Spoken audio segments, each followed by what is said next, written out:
Good morning. Good morning, good morning. I have some coffee actually have you guys heard of the mushroom coffee?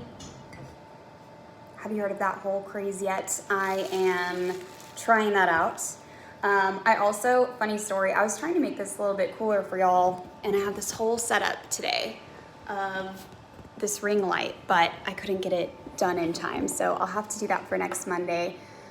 Today, I think what I've been inspired by is the fact that, man, the holidays, I think for all of us, it can bring up a lot of different emotions around family events, or if we don't have family or friends to visit with. There's a lot of stuff that comes up for people in the mental health space, and I just want to validate that. That is very normal. That is a part of the process of us being human, and sometimes too, it's actually a good opportunity for us to see how we are emotionally growing and how what we call differentiated we are from our family systems, and in a healthy way, how we've grown and created healthy boundaries, and where there might still be areas that we're working through. And again, when things get triggered, when we're going through the holidays, it's okay. That's maybe a good opportunity for us to say, okay, pause, what's going on, what's the theme of what's happening, and maybe that's something to process after the fact, but it actually can be good information as far as what is it that I'm still working through, or what is it that is coming up for me during these holidays personally and in these different relationships that I have. The big thing I want to talk about is how we set boundaries, how we communicate them, and the biggest piece that I don't think a lot of people talk about is the boundaries that we set with ourselves. I know a lot of people come here and they're like, what boundaries can I set with my in-laws? What boundaries can I set with other people? But the most important piece of this is how we decide that we are going to set boundaries with ourselves, how we decide we're going to interpret information.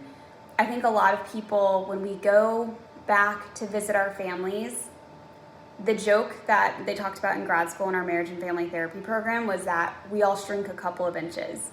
And it's almost like we revert back to how we were at younger ages. It's just one of those weird things that happens for most people when they go to see their family. Like even though they've grown and they do some really cool things out there in the world, they go and see their family and they almost start to fit back into their roles and their different expectations and things like that. So I'll share for myself, I am the youngest sibling in my family system. And out there in the world, I've done a lot of things when it comes to leadership and doing things independently and being in roles where I've had to manage people. And I love that. It's been such a cool and growing experience for me, especially as somebody who grew up, again, as the youngest child, not really developing those skills until later.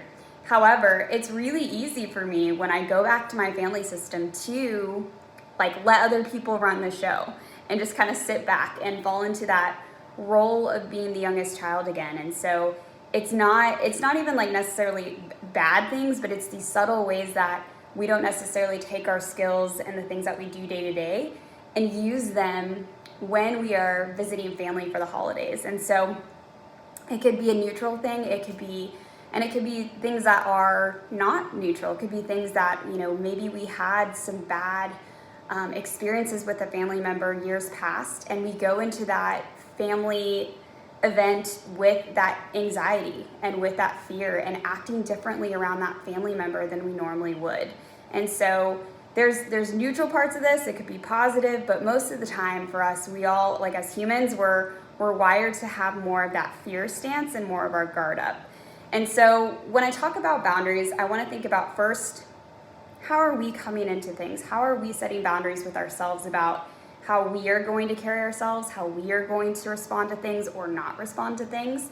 So I will share with you one of the things I've learned over the years that's super important in my family system has been, and part of it's on me. So I grew up in a family system where direct communication wasn't really practiced often. And there was a lot of other contexts that I'm not necessarily going to go into, but regardless, the people didn't always communicate what they needed clearly, and they didn't always ask for what they needed. And because of that, I grew up with what we call hypervigilance, where I would almost try to read the room and see what other people were thinking and feeling and try to predict things before they would happen. But for me, in my own internal experience, that was anxiety. That was not a fun experience for me to walk into a room and automatically be scanning for how people are feeling and what's going on and how can I avoid different landmines, quote unquote. And again, I don't even know if these, over time, what's silly about it is sometimes these were real landmines and sometimes they weren't. Sometimes my brain got so good at like being hypervigilant that I would actually create this narrative and this story that there were things going on that really weren't. And that was also kind of a weird part of my healing journey to realize like sometimes this hypervigilance would overcorrect and I would see things that weren't there. And so one of the self-boundaries that I have now is I've told myself, hey, when I go into a room, I'm going to be more focused on my own body and regulating myself and how I'm feeling. And even if I start to get like weird vibes or start to pick up on stuff from other people, I'm going to assume that everything is good unless somebody comes and talks to me and shares that they need something from me, or that there's something bad happening, or they express their emotions directly. That actually has helped me and my own boundaries in two different ways. Number one, I feel so much more peaceful and in control of my peace. Like I feel like because you are in charge of your own peace and your own emotional space. And it's been a hard journey. It wasn't easy at first, but over time, it's like such a gift for me to be like, whew, I don't have to like figure things out and be hyper vigilant and be scanning the room. Like that is peaceful for me. So number one, I love that part. Number two, if people are being indirect in their communication or passive aggressive or they're not sharing their needs, it almost forces them to do that when people don't pick up on it. And if anything, it actually kind of can bother them, like, oh my gosh, they didn't pick up on my hint or whatever. And at the end of the day, if people are getting upset with you because you're not picking up on their subtle hints about how they're feeling, that's 100% on them. Like, I know that it's a weird thing because, again, I grew up in this environment almost like picking up on cues, and the idea was people should know better. No, unless somebody tells me something directly, I'm going to assume we are all good. And of course, the minute you share with me that like something's wrong or you want to talk to me or like you are upset about something, whether it's about me or not, I am a very like open, empathetic person, but I've learned how to like turn that off and turn it on when needed because I used to kind of enable people not directly communicating and sharing their feelings by my own boundaries, my self boundaries. And so when we talk about boundaries with our families, I first think about all the different ways that I want to set my own self boundaries because that's what we have the most control over and brings the most peace personally to me in my own life and my experiences with my family members.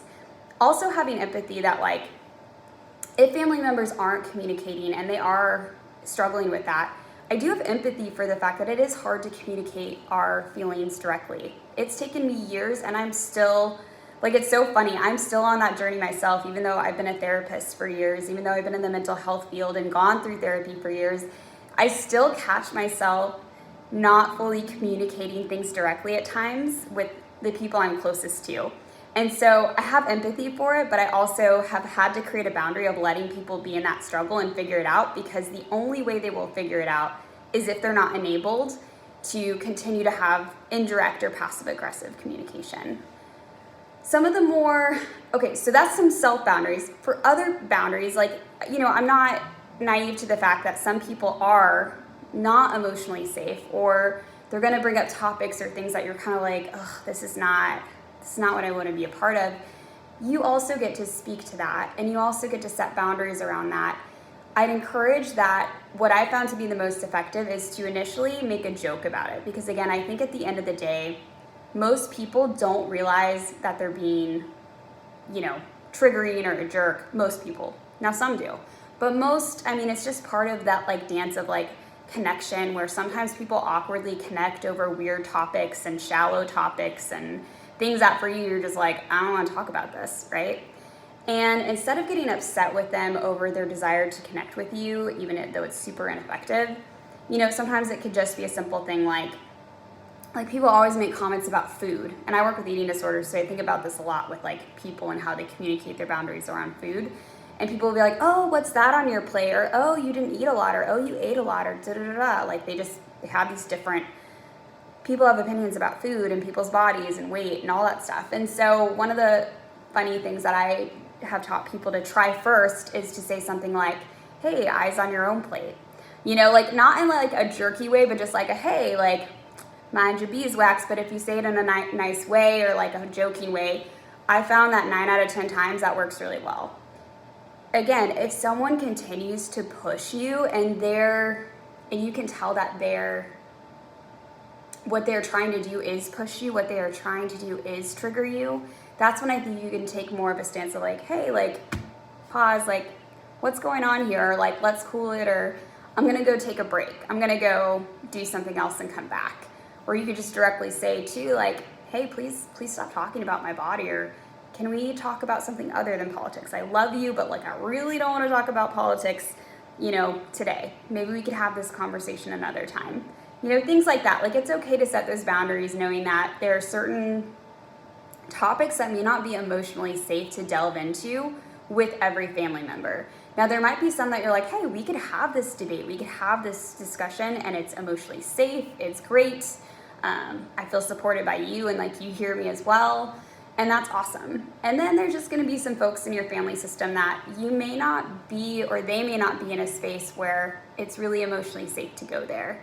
And part of that journey too is being okay with that, not being so angry with them that they're not in a good space. That's something I've had to let go. Like I've had a lot of anger about other people not being in an emotionally and a mature, safe space in the past. And what I found over time was that never really served me to be angry at them. It never really served me to be upset with them and their struggle. What served me more was to have empathy for that and say, like, I understand that people can be in struggle, and I also get to protect myself and like be in my own space and let them be on their journey and know that I can get my needs met and my connection in other areas, even though sometimes we do have to agree we wish it could be from that person. I think we all in our culture grow up with these different narratives, like you're supposed to be close to your siblings, you're supposed to be close to your parents, and things are supposed to be great, and you can tell them your deepest, darkest secrets, and people can talk about politics, and it's a really delightful discussion, but the truth of the matter is sometimes our family members are not in an emotionally great space. Sometimes they're in struggle, and the way that they deal with that is they project their stuff onto other people. Doesn't mean you have to take it.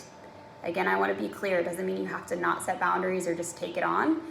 But I think sometimes I feel better when I feel empathy and like almost, maybe sadness isn't maybe the right word, but like it's more about sadness. Like I wish that person could be healed and in a better space to where their energy wasn't put into putting people down. Their energy wasn't into poking at people or talking about how miserable they are or doing whatever it is that's like just not emotionally safe. And so I think when we understand that it comes from a hurt place, it comes from people that are not in a good space, it frees us from that anger and that like need to control it. And it puts us in a better space of like, okay, what do I need to do to like be connected to this person from a distance, but still love on them, still joke with them in the ways that I can, and then set boundaries in the ways that I can't, you know, and maybe boundaries look like, hey, after the meal, we're gonna have something we plan where we take a break and like we go do something, or we go take a drive, or we go for a walk. Know yourself, know what helps you be in a better mental health state. Like, so for me, I usually make a point of taking a walk that morning or just doing something where I move my body because that helps my mental health. It helps my anxiety. I come into things, I'm less anxious, it's all good. I also will like treat myself to like making sure that I make myself like a yummy coffee or hot cocoa or whatever. And it's like the little things where I'm like, I'm just trying to make sure that I'm doing self-care. So when I'm in those situations that could be a little bit more emotionally heightened, I have tools, I have skills. And I also, again, at the end of the day, remember my self-boundaries and the person that I want to be, even if somebody's trying to dig at me, because I do have family members, again, I love them, but their way of relating to people is to put them down. And so a couple of those jokes, again, harmless, whatever, but I think sometimes at the end of the day to really just like be kind about it and laugh but walk away and not engage in it, and have different ways that we do engage in it. And every now and then it might be just saying, hey, please stop, like, ouch. Like sometimes we have to just genuinely say, ouch, like that hurts. And I've found over time when you do that, people, if you do it in a way that's kind and not out of anger and is more vulnerable, it tends to be received better. Again, over time, if it's not, you might make those long-term boundaries. I guess that's the last part of this, long-term boundaries. If you're kind about things, if you've joked about them, if you've had like vulnerable conversations and expressed your needs directly, and people are still bent on wanting to be hurtful and taking things personally, or like doing things that are really just directly hurtful, then it may be a time that you do give that time and space and say, hey, like, we can only hang out for this amount of time, or this is what Christmas is going to look like next year. Or, again, you might take it to another level of like, I've tried this, here's the next way that we can protect ourselves. So I think that usually is, again, a stepwise progression, because I do encourage people to have as much connection with people as they can safely.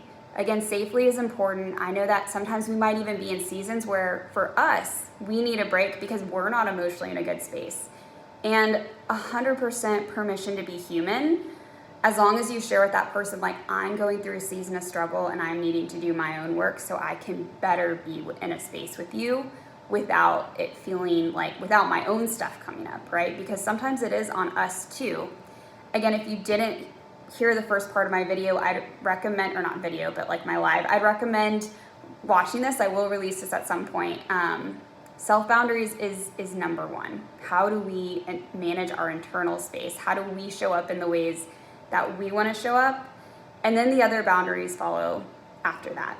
I don't think people talk about that enough, because I think we often go straight to like, what boundaries can I set with other people? And I'm like, whoa. We'll get there for sure, because sometimes people can be jerks and emotionally immature.